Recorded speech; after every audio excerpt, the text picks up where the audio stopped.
Powerful and provocative, prophetic and practical,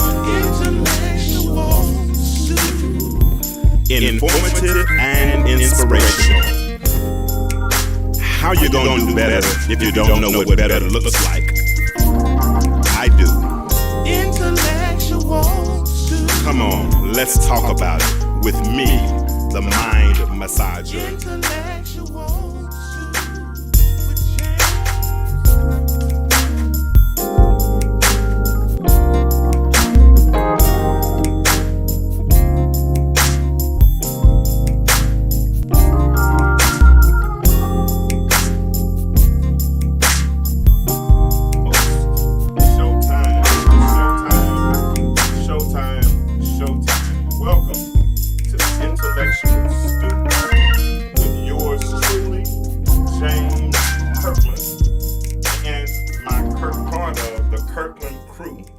That's what I call y'all now, the Kirkland crew with a K, K-R-E-W. So y'all say what's up, Trey and Kennedy. How y'all doing?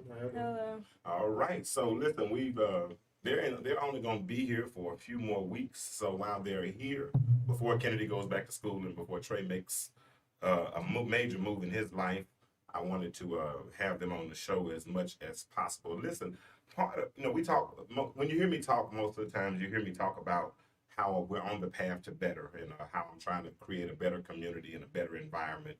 And part of these conversations that I have with my children, they're kind of like pop quizzes, if you will, because I'm kind of making sure that they picked up on certain things, especially with Trey getting ready to make this major move. And he's actually been practicing for the last 4 or 5 years because he actually left home and he's had his own apartment in college and all that kind of stuff. But now he's a grown man, and it's funny as we juxtapose our lives side by side. I was 23 years old when I left Little Rock, and I moved to Atlanta, and now he's 23, and he's going to be moving to another state. And but he's a little bit. We got different origins because he has a little bit better foundation than I had. When I left Little Rock, I had $118 in a trunk full of clothes. And so he has a degree. He's about to have a master's, and he's picked up a little trade and all of these types of things. So I'm super proud of him, and I'm super proud of them. Kennedy's about to go back to the University of Georgia and start her second year. But tonight I wanted them to come in, and we want to talk about raising your average. Now, Trey, for a long time in his life, aspired to play professional baseball. And in baseball, one of the major statistics that they look at, especially for Trey, because Trey is what you call a leadoff hitter. It hits probably 1 through 2, whatever, but more so leadoff. And so with a leadoff, you want to have a high average. And what the high average means is that if there's a certain number of times you get, break down how you calculate an average for me, Trey, if you would. Average is the number of hits divided by the number of at-bats you've had. So if you've had 3 hits in 10 at-bats, you'd be batting 300. Okay. And if you can do that consistently for 10 or 15 years, that'll pretty much get you into the Hall of Fame, right? Yeah, it would. Okay, it'll get you in the Hall of Fame. And so that in order to, and that means if you only get on 3 out of 10 times, Kennedy, how many times did you fail? 7 times. So in order to win, you got in order to win 3 times and get a respectable average, you got to lose 7 times. Now I don't want to go too far down that road because I want to stick with this aspect of averages because there's a motivational speaker by the name of Jim Rohn.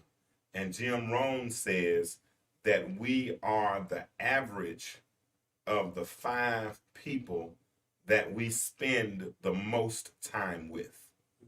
Okay? Let that sink in, everybody. Everybody, thank you for calling in. If you're on Facebook Live, please go to DISCO100 Radio. Click in and make sure you subscribe when you get there. But DISCO100 Radio, if you want to make a call in tonight, the number is 678-638-6626. But we are talking about raising your average. Jim Rohn says we are the average of the 5 people that we spend the most time with. So what that means is that we can be affected by our environment. Would you all agree with that? Absolutely. Okay, so that means if you lay down with dogs, and if the dog Chloe so happens to have, that's our dog, but she don't have fleas, though. She got one of the expensive collars. But if the dog has fleas and you lay down with the dog, what has a tendency of happening? You get fleas as well. The fleas, because you're in the environment, right? That's like if you Kennedy, you're not there yet. Trey, I'm sure you probably experienced it. But if you go to a certain type of club, and when you walk in that club, if the club has a very smoky smell, and you walk in with your clothes on, when you're gonna come out, it's gonna tell on you, because you're gonna smell like the room you were just in, right? Mm-hmm. Because you pick up things that are in your environment. Now, so first part of raising your average is that we need to be able to control our surroundings. I got to give y'all credit, Trey, at least as far as I know. Y'all never really hung around the bad apples a whole lot. No. So I mean, tell me about your friends. I mean, about how your relationships have gone with your friends. I mean, what are they doing now? I mean, did y'all make each other better? Did y'all challenge each other? I mean, what were the dynamics of most of your friendships? I'd say I don't talk to most of the people I talk to in high school, and it's funny because a lot of them are doing the same things they were doing in high school. And I say it's bad, illegal, or anything, but they kind of just stayed the same. They got comfortable probably being in a comfortable situation. Gotcha. What about Kennedy? What about you? Well, Lord knows, it took you a whole doggone semester to find somebody you liked at school a little bit. Yeah, I don't know what to say. So what you gonna say something? No. Okay, so think back to high school then. I mean, what kind of people did you hang around? People that were mostly in your classes, that had the same type of classes that you had, or did you hang around people who were totally different than you? I definitely, it was birds of a feather flock together. Like, my best friend could have been valedictorian if she really wanted it. Like, those are just the type of people I hung around. Mm-hmm. And did y'all challenge each other academically? Mm-hmm. Did y'all compare grade point averages and help each other study for tests and all those types of things? It didn't go that far, but we knew, like, the standards that we held each other to. And I don't know, I know, like, I think I was a little bit more competitive than her. Okay. It came a little bit more naturally to her, I think. Mm-hmm. But I definitely wanted to be on the same level academically. So she got it a little easier. You think she understood on another level a little bit? I ain't gonna say smarter, because I will never say somebody smarter than my child, but she challenged you enough to make you want to be smart, or be at least on her level at all times. Mm-hmm. Okay. All right. So Trey, now you just said a minute ago that you don't, in high school, you really didn't hang around people, which I know. I didn't say that. No, what'd you? I said I don't talk to the people I used to hang around. Okay. So taking that to college, what types of friendships have you developed and maintained beyond high school and through college? Well, I'm friends with about maybe 2 or 3 people from high school. Okay. And it's funny because similar interests have kept us in contact. Okay. I will say, like, clothes, investing, what else? Just dream aspirations, just stuff like that. What about the college community? Because you're talking about the people that are in college, that I met through college. Yeah, you met through college. Beyond. A lot of those relationships, I feel like will die off soon as well. Because I feel like I have played with a lot of people that live for that and that alone, Mm-hmm. and like I don't know what their trajectory is like past Jacksonville. You know what I'm saying? So you some people who just really came to college just to play baseball, and that's just they lived there 4 years, and I was like, well, what do I do now? So those friendships weren't very substantive. I don't think so. I think it was good in the moment. It got us by every day. I mean, we were with each other every day, so you had to tolerate them in some way. But after so long, it's gonna come to a point where you're like, you ain't doing nothing, so let me go ahead and move on in my life. Okay, now that's where I wanted to get to. So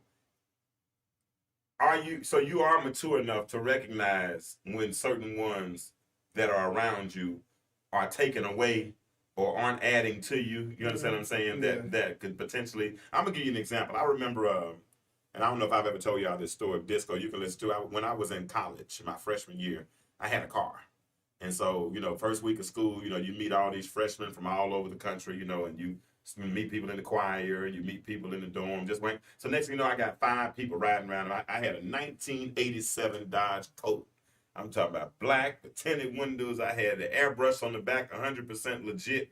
Man, I love my little bucket, man. But I had this little Dodge Colt, and 5 of us in the car, me and 4 other guys, a little small car. And one of the guys, while we're riding, he pulled out a pump shotgun, sawed-off pump shotgun. Okay, yeah. So when he pulled out the sawed-off pump shotgun, first of all, everybody in the car with me were fascinated. Look at Kennedy's face. Kennedy's face is like, what are you getting ready to say?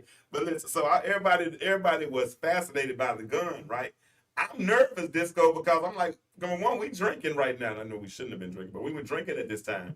And so then one of the guys in the back seat said, hey, shoot over in that crowd. Because we were passing by a group full of white people at a Billy Bob's or some type of club in Pine Bluff. It was a honky-tonk club.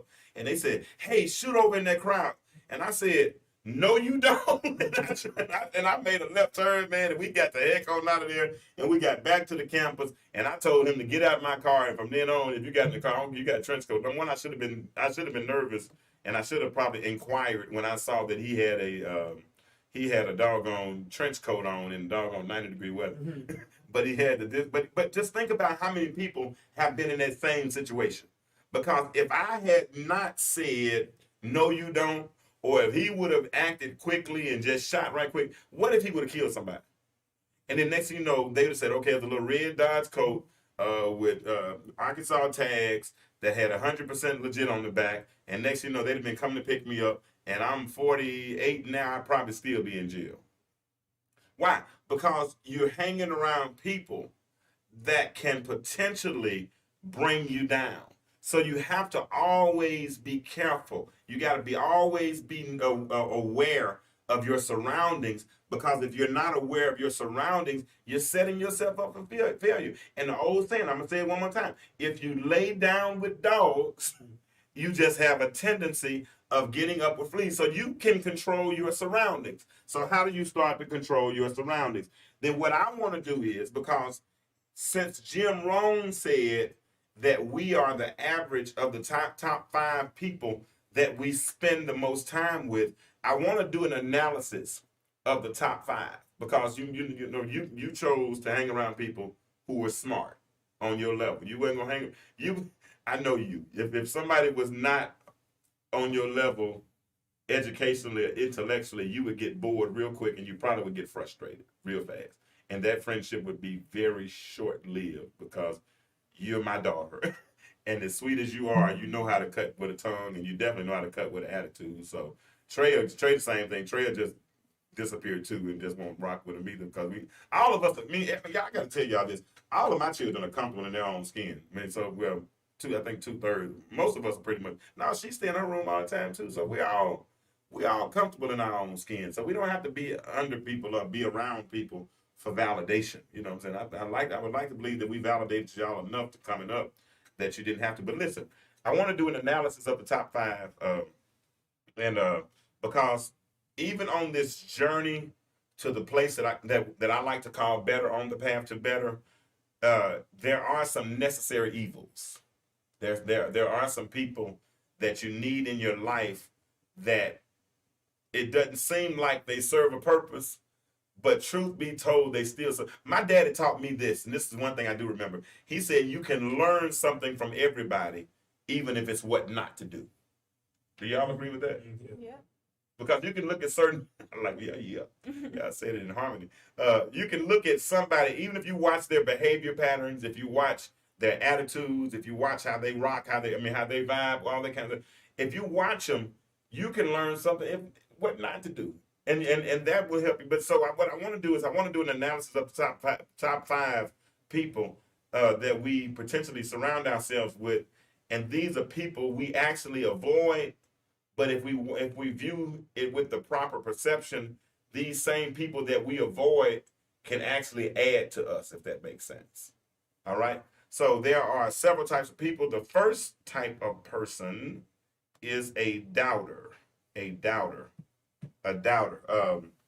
That means someone. Somebody explain what's a doubter in your what how would you explain someone in layman's terms, Ladybug or Kennedy? Just someone that doesn't believe in you or what you're wanting to pursue. Yeah, and that is so annoying to have somebody around you that are so skeptical that they doubt everything you do. That's why, you know what? I'm glad y'all are quieter than I am. Because I do talk a lot more than y'all do, and because I talk a lot more than y'all do, I share a lot of what I'm doing, and sometimes, and I'm learning now, and it's so bad. It's sad that I said I'm 48, I'm really 49. It's sad that I learned later in life this, because you got to understand when you're talking a lot of times, you got to realize that people are listening, and those people that are listening, then I've had people that I shared my ideas with, that I shared vision with, all those type of things. Those same people would go and do the same thing that I talked about doing, and then not include me in it. Mm-hmm. Now, I guess that's not really a doubt, because that person really believed. What do you say? I would also say, on top of that, a lot of people can't even fathom some people's goals and aspirations, so they're not even worth sharing it with. Yeah. You know, like they might doubt you because they can never see themselves doing that. Oh yeah, oh yeah, oh yeah. What do you say? Do you agree with that? I agree. Yeah, I mean, people can only. I used to hear people say you can only take a person as far as you've ever gone. Oh yeah. And so if you've not gone very far, then it's hard for you to see beyond your current situation. Mm-hmm. Sometimes when I really want to see, I take off my glasses and I close my eyes, because then at that point I can really envision what I really want to see. Sometimes what God does for me is God allows me to see the end while I'm still at the beginning. And so when I see the end while I'm at the beginning, it makes it a little bit easier to go through the process. You found the same thing, right? Mm-hmm. I mean, because I know you do very well with online study. You're much better than I am. But a lot of it has to do with your discipline, because, and I mean, you tell me if I'm wrong, when you get the syllabus and the rubric, you go through it right away, right? Mm-hmm. And you try to figure out what deadlines are due by certain deadlines, all those types of things, right? And if you do that, you can always work ahead. Right. Yeah. A lot of people can't see like that though. Mm-hmm. They gonna wait until the night before or the night of, and those individuals are doubters. You know what I'm saying? They have to prove it to themselves every time. But not only should you avoid doubters, but you should also avoid leeches. That one might be worse. Why do you say that? Michael Vick had some leeches on him. And they got him in trouble. He come back home. He said, "What did I do? Yeah, now I gotta go down." You know what I'm saying? Because his leeches that were hanging around. Yeah. Had a whole bunch of friends that he let do whatever y'all want to do. Yeah. And they tearing it up. Yeah. May have no and look, don't have no skin in the game, no investment whatsoever. But because they such and such a cousin, I'm Chris Tucker cousin. I'm somebody that I know somebody. You know, I got a relationship with, and I really don't do well with name droppers. I'm not real good with those who I'm not really even a clout chaser. Now I'm gonna tell you one picture that I do have that I cherish, and that's the one picture that I did take with Congressman John Lewis before he left here. He came to our church one time for my pastor's anniversary. And I've seen a bunch of celebrities, man, and it's nothing wrong with it. I should do it more because it does help you get exposure, and publicity is good publicity. But I just I don't even think to pull out my camera. You know what I'm saying? Because I've never been a leech. Yeah. I've never wanted to hang around people as because some people say that they follow Jesus for the fish and the loaves. You know, you had 5,000 women besides women and children, and most of them were following for the fish and the loaves. You know. Nobody really gives me a reason to follow them. And I mean, and you know, and y'all especially being like y'all's mom, y'all never would y'all to do without, because before y'all would even go sell yourselves out to do anything, to be a leech on anybody. I can't see it. Mm-hmm. I can't see it.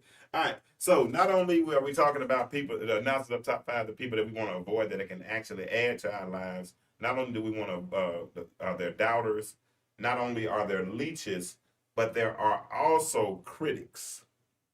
Those are the ones that really get on my nerves because they critique everything that you do. And some of them, when they critique you, they don't even have any experience in that area.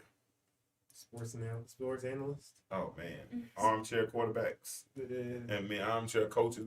But and some of them at least they can read the statistics. Because baseball got so many doggone statistics. And they mean it, but so you can read the statistics, but they can't play the game. They don't have the athleticism to do it. But I'm talking about people that don't have knowledge of how to do things. I remember when I first started this podcast.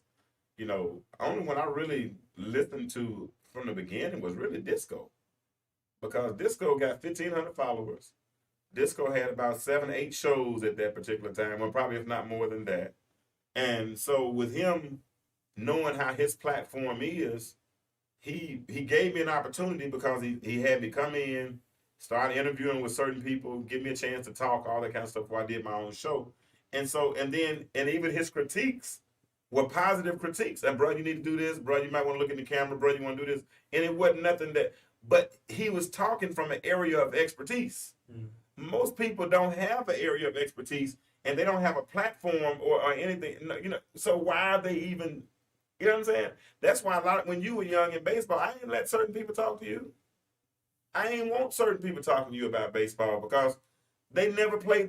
By the time you had turned 14, you had played a higher level of baseball than most of them had ever played in their whole lives. But still, they were trying to give you advice. Now, had I known then what I've learned about you now is that you have such filtered hearing that when people say something to you, it kind of goes through one ear and out the other. You can look a person dead in their face and don't. Am I lying? Because you're not gonna let them talk you out of your game, huh? It is what it is. I get it. So what about you, Ladybug? How do you handle criticism, the critics in your life? I think I'm good about having a plan. I mean, I think critics can be good. I think I'm a critical friend, but you know what I'm talking about. I do. I know what I'm talking about. I think I am a critic, sometimes to a fault, but I do know what I'm talking about. But there's a difference between constructive criticism and destructive criticism. And harping on every single thing. Every single thing. And then another thing is if you're a friend of someone and you offer a critique, that's one thing. But I'm gonna tell you something that does kind of irk me, and that's unwelcome criticism. Or I don't even like unwelcome advice half the time because even with advice, advice is optional. If somebody gives you some advice, you don't necessarily have to take that advice. You know what I mean? That's a choice in my multiple choice list. You know what I'm saying? That's one option. But sometimes people give you advice and they think that well, I gave you that advice, so you need to take it. No, I don't necessarily have to take that advice. I mean, that's just something for me to consider or something to ponder. But a lot of people, and you got to watch those type of people because those types of people are the ones who are just overly critical. Overly critical. They never have anything good to say. And when you run into an individual like that, that's typically an individual who's not happy with themselves. Because whether y'all know it or not, we see the world how we see ourselves from the inside. So if we're miserable all the time, then we're gonna have a miserable persona in the world, and then everything's gonna be miserable. Even our sunny days are gonna be great. Even we get woe is me, and we just can't be like that. So the fourth type of person is someone who is envious of what you have. You got to be careful hanging around people who are envious of what you have. They see what you got, and they want the same thing you got. Now they want the glory, but they don't want the story. And so what they do is when they see what you have and they found out how you got there, then as Disco say, they start on running their mouth and telling everybody your business, and that's really because they envy you. It don't take. I remember somebody came to our house one time. They said, "Y'all know y'all got too much house." For real? That was the first thing you thought of to say, when you come to somebody's house. I mean, not nice house, not, can I get a tour, not whatever. You could have spent the night if you wanted to, but the first thing they say when they walked in, yeah, this is too much house. But that's the kind of people that we deal with on a daily basis. All right. So then after the envious, then we have those who are the victims. We have those who are the victims. People. Somebody explained that one to me. Do y'all know people who are always a victim? I do. I can't be around them at all. How do they act? They just revert everything back to them, and everything that happens is to them, and I just let it happen to them. I just let whatever's happening happen to them. I really can't respond to it at all. So you have a mental block when you come to that? It's automatic when the enemy, I don't listen. when the enemy comes to the flood, you look like you lift up a standard immediately. What about you, Turk? Yeah, but I ain't gonna say who it is or what it is. But I don't like that. I really don't like when people play the victim because it don't make me feel sympathy. Nothing. It don't make you feel sympathy. When I know you play the victim all the time, And people will pull that victim card out in a heartbeat. I mean, they'll do the same thing to you and then play the victim when you do it back, or when it happens to them. Not even do it back. Yeah, man, and that's and I wonder if it helps them get to another place, another place in life. You know what I mean? Think so. Because I mean, I've seen so many people play the victim, and they cry and they whine, and when they get through, don't nothing change. It's the same situation. So I think for some, playing the victim is almost it's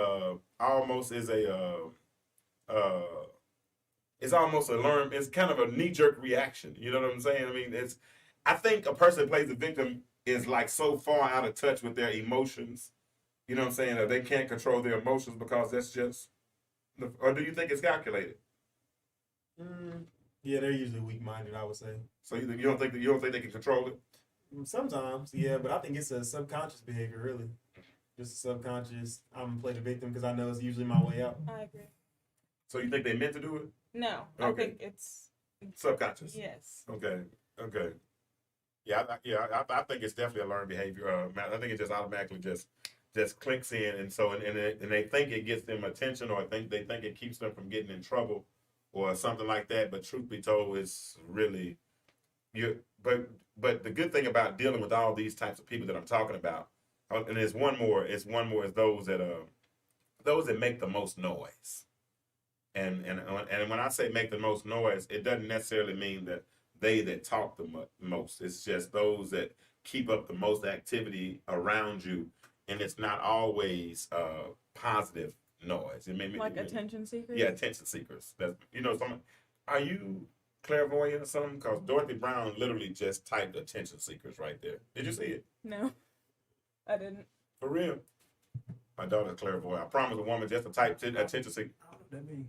You know what an attention seeker is? No, it's just Clairvoyant. Oh, clairvoyant, that means they can kind of see something spiritual. I thought it was a perfume. So. No, you're stupid. Turn your mic back. I'm joking. No, but for real though, we got people that explain that further. This that you said attention seeker. They want all eyes on them, no matter what. Yeah. As long as it's not on somebody else, they'll get it however they can. Do you think all publicity is good publicity? It depends on what you're trying to do. Yeah. That's a good What's the thing. goal? Okay, so I'll say, if rappers stay in the news, it don't matter if it's good or bad. Exactly. But if you got some goals and aspirations beyond entertainment, then it's not always a good thing. Preachers get a whole lot of bad publicity. That's the truth. I wish I had a BB gun. I'd shoot it right over there. But not a BB gun, but a spitball. But preachers get a lot of bad publicity for real. But like on this podcasting thing, like for instance, I don't want to get into the internet beefs and and all that kind of stuff, man. I watch how Kwame Brown and all these other guys, they talk to each other bad, man. They be talking about meeting each other up the street, fighting and flying into a different town and all that kind of stuff, man. To fight grown 40-some-year-old men to fight, man, for real. If you challenge me to a fight, you come on. I promise I'm gonna have Cobb County waiting on you when you get here. And Cobb County like you, they got somewhere for you. I promise they got somewhere for you. I'm too old, too mature too polished to be running around here trying to fight somebody for real. Catch a flight and Yeah, fight somebody. yeah. That's funny. Amen. And so, but all those things help to build mental toughness. Now, so in other words, when you pick your top five, or when you really analyze your top five, more than anything, you want to pick somebody who complements you, complement, and not only who compliments you, comp. Because if you got someone who want to always tell you how great you are, or always tell you how good you are, or how you the best thing since sliced bread, you might want to be careful being around people like that. Mm-hmm. You need somebody in your life that's going to provide enough balance so that even when you start to do something wrong, they love you enough, or they're not afraid of you, that they'll tell you that you need to get it right. Right. So you want people who compliment you, but not just compliment you. We also want people who complete us, not only who compete with us. And now it's good to have, like you said, some of your friends, y'all competed a little bit, on the grades and whatnot. But if you got somebody who are so competitive to a fault, everything you say, they want to try to pick your words apart, or they always want to.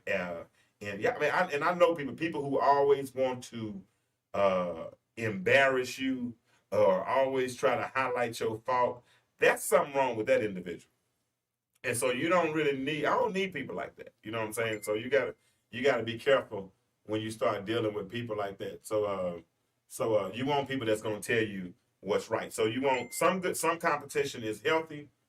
Some competition is healthy, but some competition really gets on your nerves. Somebody's inboxing me through my Facebook. That's what that noise is.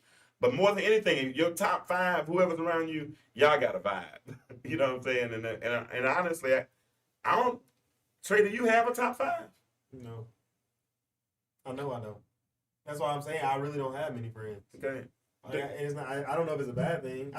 I don't know if the people I talk to now, most of them I'll be talking to in a few years, and I'm okay with that. I'm alright with that. It's just I know I'm outgrown. I know that already, so it's okay. What about you? I mean, do you have anything close to a top five? I don't have a top five. Do you have a top five? When we say top, top five don't have to be top friends. It's top. Go-tos? It's top five people that you spend the most time with. I mean, y'all know y'all spend time, so y'all got three at home. You know, where we don't really spend time with all. I honestly don't. So let's adjust then. So if you don't have a top five, then the people that you do hang around, how influential are they? I got supporters. I definitely have supporters. I don't have anyone in my corner that don't think I can do what I say I'm gonna do. Really? Because I'm careful who I share my plans with. Okay. And are y'all pretty much on the same trajectory? The ones that are closer? Yeah. Okay. Yeah, I would say so. Do you have anybody that you can confide in, or that you share, that you think would make you better, or you know what I'm saying, that would challenge you, or that compliment you at all, beyond family? Yes. Okay. How many would you say you have? 2. Okay. So your five is 2. Your five, Three, Maybe maybe 3. 4. y'all 2, maybe 3. y'all probably got it more than I do, because y'all know I don't really rock with anybody like that. I mean, I have acquaintances that I might work with, but I can go days. You know, if I'm not working, I can sit around the house for days and not deal with too many people. You know what I'm saying? So, and I don't know if that's a good or a bad thing. I don't think it's a bad thing. But if it's not a bad thing, is it a good thing? Because what are you missing, do you think? Like, do you feel like you're missing out on anything? You could be missing other people's perspectives. You could be missing collaboration. You're missing sharing. Like, for instance, you said you don't like to do group projects because you don't trust people. And I guess hanging around, if you have 5, you got to develop trust for more people. You know what I mean? So it's there are some other factors. And then more than anything, you learn to be relational. You learn how to have a relationship with people. You know, we were kind of reclusive growing up. I mean, through most of y'all's life, outside of baseball and the friends that we met there, but most of those friendships weren't really organic. You know what I'm saying? they had a reason. That was for baseball. You know, and those same people we don't talk to anymore. I got a couple of them that we do, but for the most part, we've been there for each other. And outside of family, we haven't. I mean, y'all couldn't make many friends until y'all got older because y'all were always at the baseball field or the softball field, right? Mhm. And so, and those were your friends, and those were the people that you were hanging with. But if you do, you want to be anti? Because I'm gonna give you an example. When we went to Kansas City that time, you know what I'm saying? Mm-hmm. Y'all wasn't happy to meet a whole lot of people, even though they were family, because y'all wasn't used to being around a whole lot of other people. Mm-hmm. And you flat out said, "Dad, we don't know them." Mhm. So can it be a bad thing if it makes you antisocial? Mm-hmm. Yes. If antisocial is a bad thing in your eyes. Anti is always I mean, bad. I think I need to be more social for my future. I think. I'm anti a lot of stuff, and I don't think it's bad. Well, don't make me spit. I almost spit all this drink. I almost spit all this drink out. That's his weekday. I'm with him.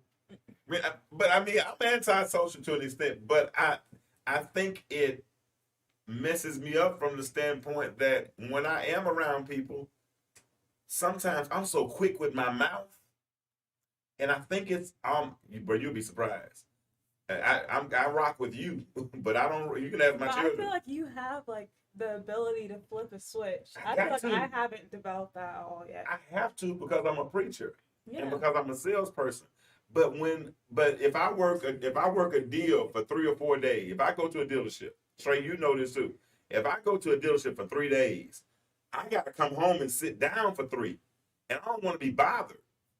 I stop at the grocery store, get me some zebra cakes and some Crunch and Munch and some grapes, and a DoorDash for 3 days, and don't bother me because it's like wiping people off, you know, because I don't know if it's I'm such an introvert. Somebody said I'm an ambivert. I can go both ways, but I'm definitely not an extrovert at all. I mean, I'm looking for a corner to put my back in the small group. You know what I'm saying? Mm-hmm. So I get it, but I know that we need to be yeah, Anthony McCreary said I was real quick in Valdosta because I get you off me quick because my mouth is quick. And so if you hit them with it's kind of like if you hit them with a quick jab right quick and stun them, and then it'll back them up. I'm not trying to be mean, but it's just that's who I am. Anthony, do you have some white shoes on that? Boy, I sure would like to see them white shoes. But this dude in Valdosta, man, he had some white. No, they were bone colored Burberrys. Man, I looked at the shoe. I said, "What those coats?" He said, "Nah, these Burberrys." I said, "Oh, okay." But he had 3 pairs of white shoes in 3 days. Well, I was like, "That's my partner, Anthony McCreary." But I'm glad he's listening tonight down in Valdosta, Georgia. Okay, listen. Like I said, the phone number is 678-638-6626. We're talking tonight about raising our average, and we're talking about the type of people that we want to hang around. Now, I just named 6 types of people that we probably would want to avoid, but those people actually add to us because what they do is they make us more mentally tough. Those 6 types of people are the doubters, the leeches, the critics. What's the other ones, Trey? The envious, the Mhm. victims, and the noise. Okay, the noisy ones. Those are the ones. So now what we want to look at is we want to look 12, because if we want to be above average people, I'm going to ask y'all this question because on a corporate scale, when you start looking at leadership and the law and the averages of numbers, you know the number system, like for instance, most leaders have to be at least an 8, you know what I'm saying, or most average people are between 4s and 5s and 6s in that range, right? So you know what I'm talking about, Trey, the different types of numbering systems. I've never heard of that actually. Okay, but so so they say that we attract kind of what we are. So if I'm a 6, then I'm mostly going to attract 5s and 6s, right? Mm-hmm. But if there's a leader and the leader's at least an 8, then a leader, one of his jobs is to try to reproduce himself. So if you got an 8 can usually take a 5 and make him a 6 if he spends enough time with him. A 10 might be able to make an 8 or 9, but a 10 usually can't make nobody a 10, but he can make him an 8 or 9. A 10 might make a 6 or 8 if he's real strong, right? So you have so as you start looking at the types of people that you want to associate yourself with, you got to kind of, first of all, do a self-evaluation of what kind of person I really am, right? Mm-hmm. Because whatever type of person I am, by the law of attraction, I'm going to attract people that are kind of similar like I am, right?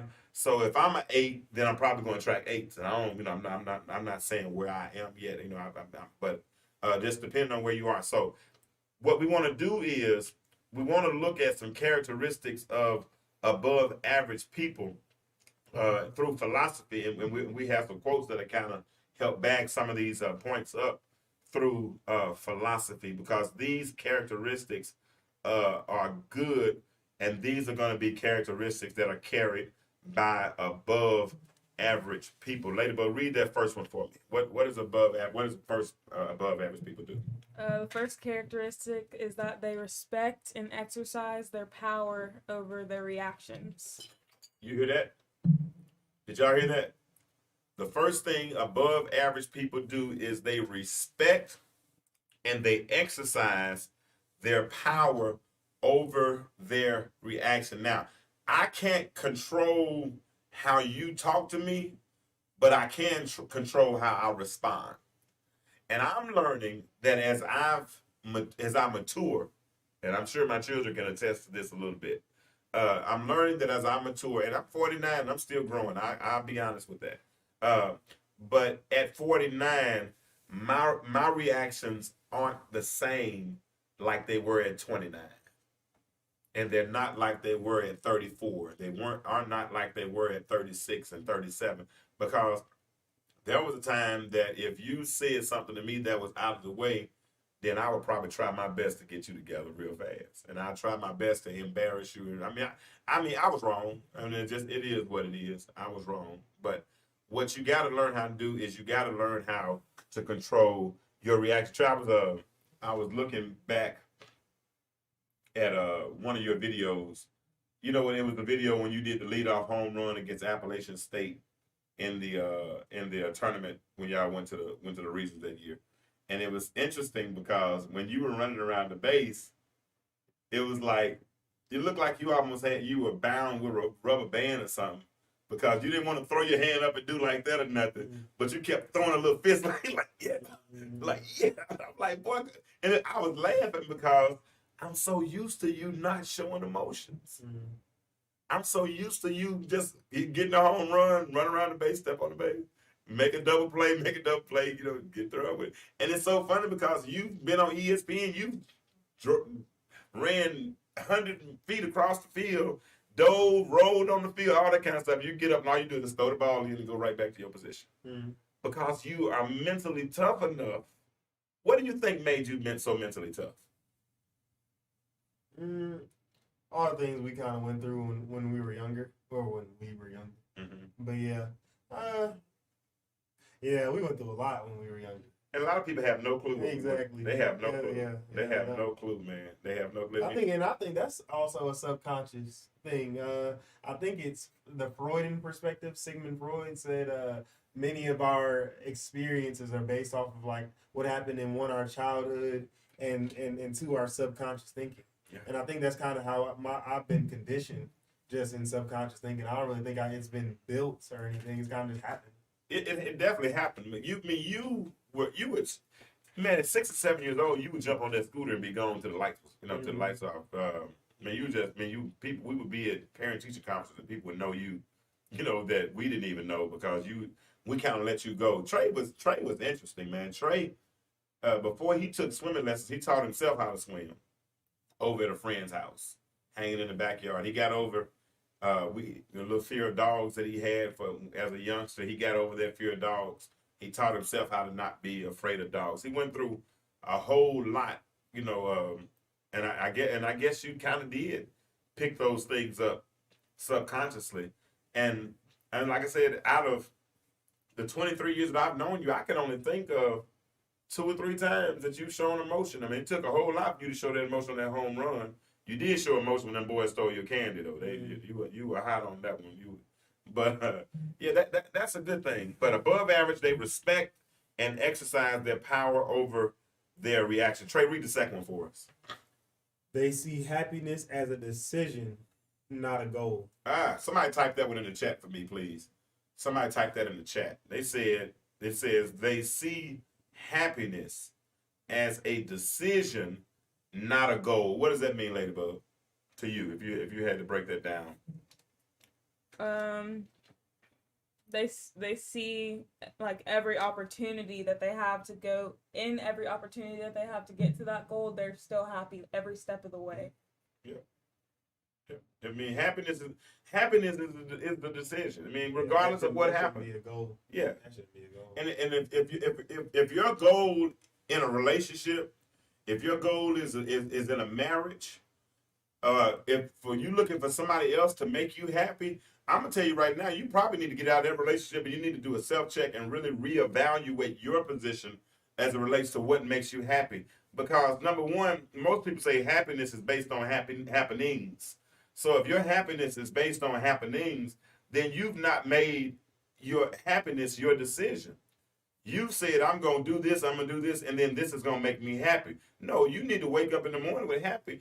You know, I know there's a difference between happiness and joy, but happiness is definitely the first step of joy. I think joy is something that's deeper and it's a lot more organic, and it definitely it's more fulfilling, if you will. But happiness is definitely on the way towards having joy, right? So if you're gonna be happy, you need to make that decision regardless. I'm gonna be happy regardless of what's going on in my life. That's not the goal. All right. Third thing, and that y'all have heard me say this a lot of times. We have 2 ears and 1 mouth for what reason? To do twice as much listening as we do talking. To do twice as much listening as we do talking. Above average people listen more than they speak. I'm going to let that marinate for a moment. Above average people listen more than they speak. Because when you part of listening is not listening to respond, but it's listening to comprehend.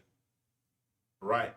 Because so many people, especially in my generation, they want to have those one word answers or those cliche responses or those drop the mic answers that a lot of times we miss the content or the context of what a person is saying to us because we're so quick to want to listen to respond. You ever been in that position? You ever been around people like that? I can't put my finger on a time, but I'm sure I've been in that position. I don't have an example. That is my child, Lord. That's my child. What about you, Turk? Yep. I know people. It'll be everybody against them. They still right because they the loudest. I'm not gonna make this a black and white issue, but I remember one time it was it's black and white. He is that. But it was a time it was a white guy and I had to block him. But we were on this post and we were debating something, and it was 4 black guys and 1 white guy, and he was arguing with all of us, telling us we were wrong. And finally, I said, you know what's interesting? I said, this is why black people can't be racist, in my opinion, because here you are, one person, and you're arguing with 4 black men, and it's not 4 normal black men. I said, all these black men, one was an architect. I got a master's degree. I almost got another master's degree. The other 2 were successful individuals as well, right? And this dude is sitting up here arguing us up and down. And the fact of the matter is, his orientation didn't even prepare him for the answer that he was trying to make. You know what I'm saying? Because sometimes it's hard to talk about what you have not experienced, and that's exactly what he was doing. All right, so let's try to get through this a little bit quicker. We only got about 11, 12 minutes because we're trying to catch the man. All right, what's the next one, Kennedy? They have a vivid direction in life and a purpose. Okay, y'all hear that? They have a vivid direction in life because their life is attached to a purpose. People who are above average realize that their life is not just by happenstance, but in truth, we have a purpose. Kennedy, do you believe you have a purpose in your life? Of course. Do you think you know what your purpose is? You don't have to say it out loud, but do you think you already know what your purpose is? Or you think it's still being developed? I think I have parts that I know. What about you, Trey? I really don't know my purpose yet. Mm-hmm. I said that a couple weeks ago. I say that a lot, actually. It's something big, though. It's something, God has something planned for me. I just don't know what it is yet. But you know what I like about that? Even with you saying that you don't know what your purpose is, what you're doing in the meantime is you're preparing yourself Whatever it is. because I've never seen anybody so dedicated when it's time to learn something. I mean, you will study. Like right now, you're studying for the real estate. You did, when you learned how to do Forex, I mean, you would be up all night reading, studying the Forex and all that kind of stuff. So, but I'm saying to say this, even if you don't know your purpose, understand that in a garden, that you don't have to only have one type of vegetable in that garden. Mm-hmm. You can have several different types. You can have sweet potatoes in the garden. You can have corn in the garden. You can have okra in the garden. And you put all those things in there. And guess what? If you planted the seed, when the time comes, then some vegetation can come from that seed, right? So even if you don't know your purpose right now, hear me, son. If you don't know your purpose, and I ain't gonna lie, I wouldn't mind making that kind of money and don't even know my purpose yet. But if you don't know your purpose, keep planting the seed, because when you plant the seed, eventually it's gonna grow up. So this is Lucius Aeneas Seneca. He said, if one does not know to which port one is sailing, guess what? No wind is favorable. On a sailboat, the only way the boat can float is if you put up if some wind blowing in the sails, right? And you control it. But if you don't know where you're going, what difference does it make? Right. Doesn't make. Okay. So what's the next one? They are truly kind. Yeah. I think that goes a long way. Just being a good person, being Yeah. truly kind. Yeah. It says really a simple terminology. These 12 characteristics on this list made me say ouch quite a few times. Mm-hmm. Because it made me realize just how average I really am, or really was. You know what I mean? In the last couple of years, I've really made some strides in the right direction. But I'm gonna tell you, because I've not been the most caring people to certain people, and that's on me. That's on me. I don't believe in karma, but I do believe in the law of reciprocity. And I think what you give out is what you get back in. Yeah. I think reciprocity, you might not call it karma, but I think they're pretty close to the same thing. It might be. Yeah. So they're truly kind. Next one is they do not rely on luck. I like that one a lot. I love that. It's so many people that rely on the luck. And so they're waiting around. I mean, you know, I know people pay $30, $40 a day for the lottery. I mean, a couple of times a day. And even when they win, if they win $3,000 or $4,000, they playing back what they won, lost all over, you know. But they rely on luck. Casinos stay in business because people are looking for luck. I mean, people gamble because they're looking for luck. People pay the stock market now because they're looking for luck. But really, people that are above average, they don't sit around and wait on things to happen. They make things happen. Yeah. I love y'all. I love y'all's trajectory in life. Trey, you 2 classes and an internship away from a master's degree. And you'll only be 23 years old. Come on, bro. Kennedy, you're a third of the way through a finance degree at one of the most prestigious universities in the state, University of Georgia, and you're only 19 years old, right? I mean, so y'all aren't sitting around waiting on things to happen. Y'all are making things happen in the meantime, and if an opportunity comes, guess what? You're going to be prepared simply because you wasn't waiting on luck. Right. Y'all were doing the necessary things to get you to the next level. I got to move on because we only got a couple more minutes before we got to get out of here. All right. This is a good one. Read that one for me, Trey. They are intellectually humble. We have to be intellectually humble. What does that mean? It means it's impossible for a man to learn what he thinks he already knows. Y'all know I used to be, for this. I'm telling you, this gets me. If y'all can see the blood that's coming off me from all the times I got cut. When a person puts himself in a position where he can no longer learn, that individual is not intellectually humble. And above average people should be intellectually humble. Yep, you're right, Anthony McCreary. Above average people are intentional, but and they're definitely intellectually humble. Also, they practice what? The art of contentment. Isn't that crazy? Contentment is an art. I know so many people who are never, when Prince wrote a song about it, he called it Insatiable. And what insatiable means is that you're incapable of being satisfied.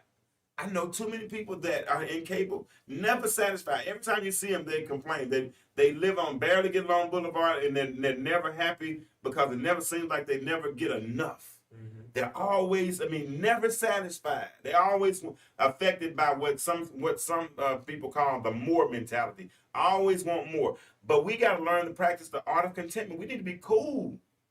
Thank God I got some food to eat. Right. Thank God I got a little gas to go in the car. Thank God I can handle, I might not have all my wants. And I'm going to be honest with y'all, for those first couple of years when I was stuck on that couch, man, that was a super humbling experience for me. And it taught me to be satisfied with enough. What's the next one? They aren't ashamed to ask for help. Y'all get that? They are not ashamed to ask for help. Most people don't want to ask for help, do they? Most people feel like it's because why do y'all think people don't want to ask for help? I think they feel more. I think they feel better about saying they did it on their own, whether they fail or succeed. I think that's one way. What about you, Ladybug? Mm. I keep calling my kids about it. Y'all hear me calling about it. No one calls me Trey. I've been calling you Turk. I've been saying Turk game. I was sure. Can you think I of it? agree. Just pride, just wanting to That's stand on their own.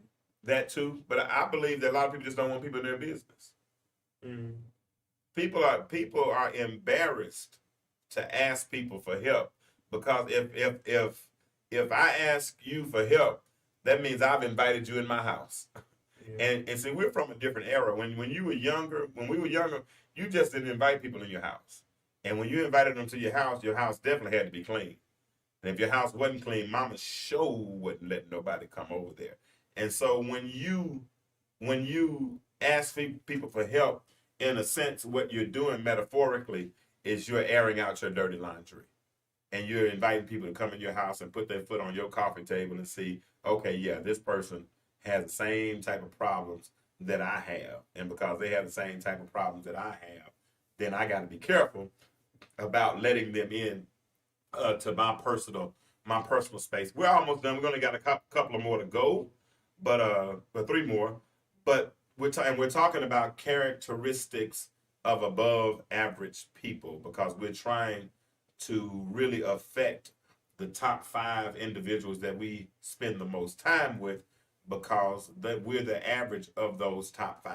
So 3 more things. Number 1, the final 3 is they take full responsibility for their lives. When you take full responsibility, that means that you when you take full responsibility for your life, that means that you don't practice the art of pointing the finger at everybody else. You realize that where you are or where you aren't is 100% on you. Wherever you are. What are you going to say? Every choice you've made has been your choice and led you to where you are. I used to struggle with that one, man, especially with you, Trey, because there were certain things that certain opportunities I thought that we might not have been in a financial position to put you in certain positions growing up. And I used to think that a lot. But at the end of the day, we're still right. I think we're still right where God wants us to be. The steps of a good man, the Bible says, are ordered by the Lord. I like to always say that since I qualify, I believe I'm just taking a walk. I feel like I'm a good man, and since my steps are already ordered, and I'm walking by faith, I'm really just taking a walk. And where I end up is where I'm supposed to be. But at a certain point in life, maturity kicks in when you really learn how to take full responsibility for everything that's going on, whether it's right or wrong in your life.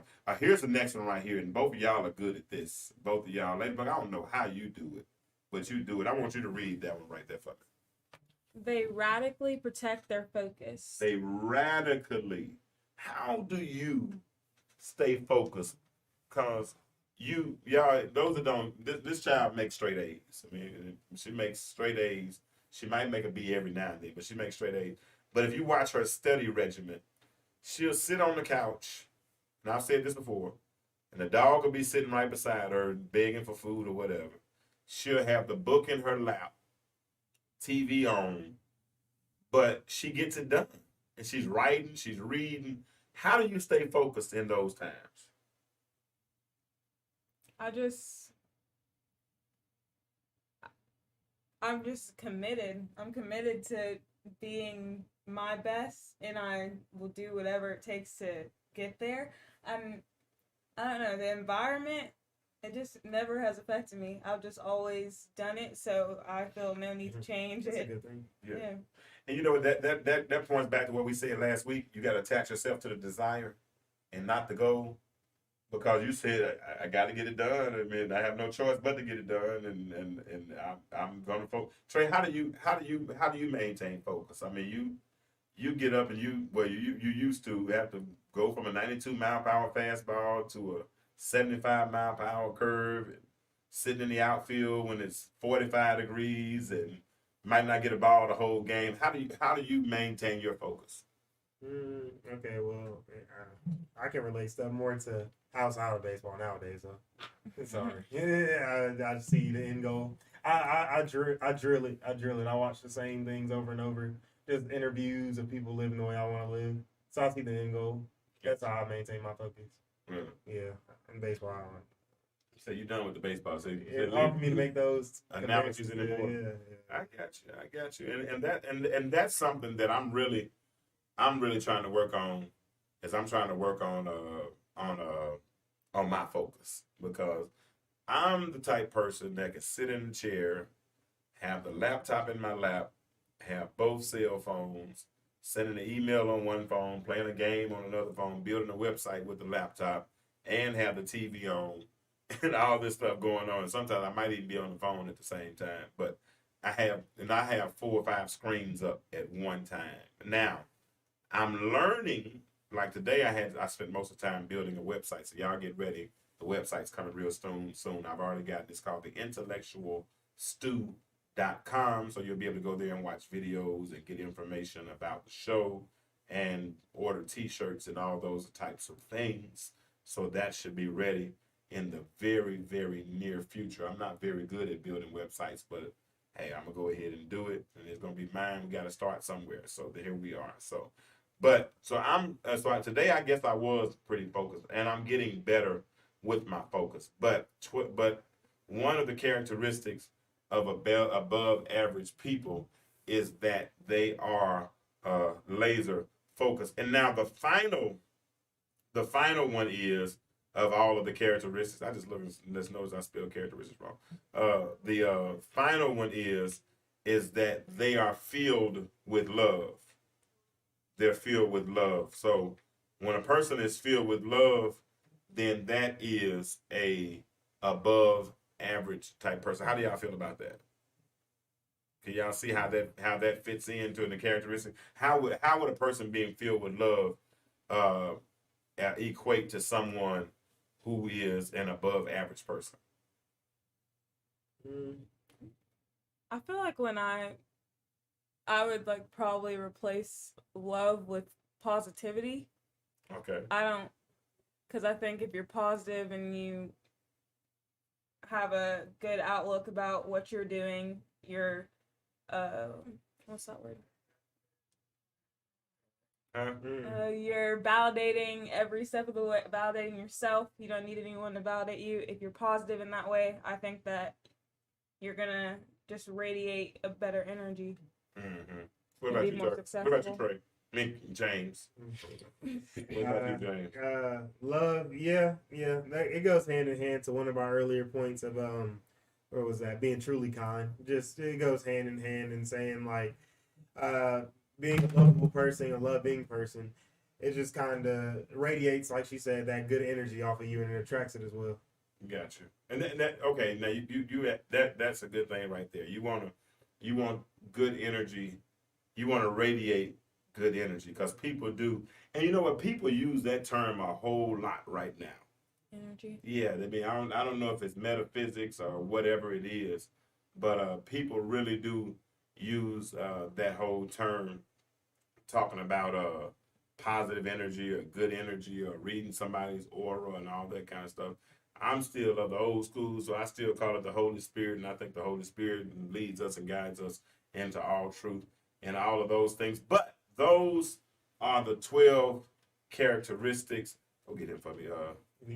Okay, there we go. Yeah, those are the 12 characteristics of above average people. Listen, this is going to be our new showtime on Wednesday nights at 8 o'clock. I thank you all for joining the conversation tonight as we talked about raising our averages, and that's what we want to do. We want to raise our average. It might be time to cut some dead weight. If you're hanging around people who are not, who are detracting from you and not adding to you, then you might, if you every time you get out of a conversation with them, you leave, you find yourself miserable or feeling worse than you did when you first started that conversation. It might be time to cut that dead weight. So we're out of here. It's been a good night. I'm glad my children have been able to join me on tonight as we talk about, and I give them their little pop quiz as they go and live life. But remember this, the world, well, first of all, we're on the path to better, right? Okay, so we're on the path to better, but Ken, I need you to help me say it. The world is changing. So why do you remain the same? Huh? So why do you remain the same? Say it one more time, Kennedy. So why do you remain the same? The world is changing. Why do you remain the same? We'll talk to you next time.